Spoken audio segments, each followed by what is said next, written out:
I planned, after my first voyage, to spend the rest of my days at Baghdad. But it was not long before I grew weary of a quiet life. My desire to trade and travel was revived. I bought goods suited to the commerce and set sail. We traded from island to island and exchanged commodities with great profit. One day we landed on an island covered with several sorts of fruit trees, but so uninhabited that we could see neither man nor beast upon it. We went to take a little fresh air in the meadows and along the streams that watered them, while some busied themselves with gathering flowers and others with gathering fruits. I took my provisions and sat down by a stream between two great trees which formed a curious shape. I had a very good meal and afterwards fell asleep. I cannot tell how long I slept, but when I awoke, the ship was gone. I was very surprised to find the ship gone.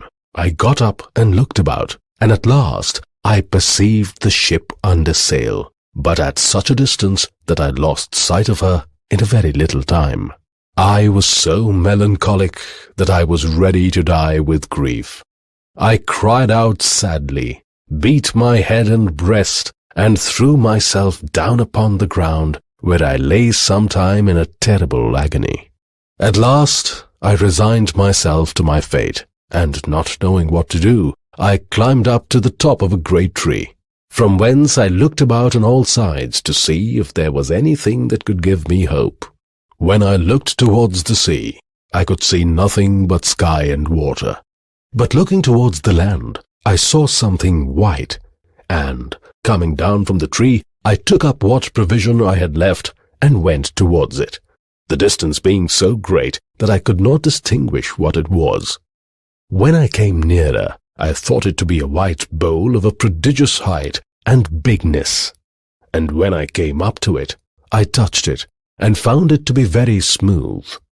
I went round to see if it was open on any side, but saw it was not, and that there was no climbing up to the top of it, it was so smooth. It was at least 50 paces round.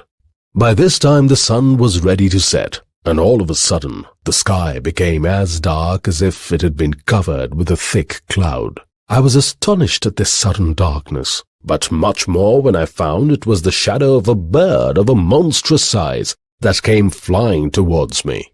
I remembered a fowl called rock that I'd often heard mariners speak of. At once I realized that the great bowl, which I so much admired, was its egg. In short, the bird lighted and sat over the egg to hatch it. As I perceived her coming, I crept close to the egg. When the bird landed, one of the legs of the bird, which was as big as the trunk of a tree, was very close to me. I tied myself strongly to it with my turban, in the hope that when the rock flew away next morning, she would carry me with her out of this desert island. And after having passed the night in this condition, the bird really flew away next morning, as soon as it was day, and carried me so high that I could not see the earth. Then she descended all of a sudden, with so much rapidity that I lost my senses. But then the rock settled, and I found myself upon the ground. I speedily untied the knot. I had scarcely done so, when the bird, having taken up a serpent of a monstrous length in her bill, flew away. The place where she left me was a very deep valley, surrounded on all sides with mountains, so high that they seemed to reach above the clouds, and so full of steep rocks that there was no possibility of getting out of the valley.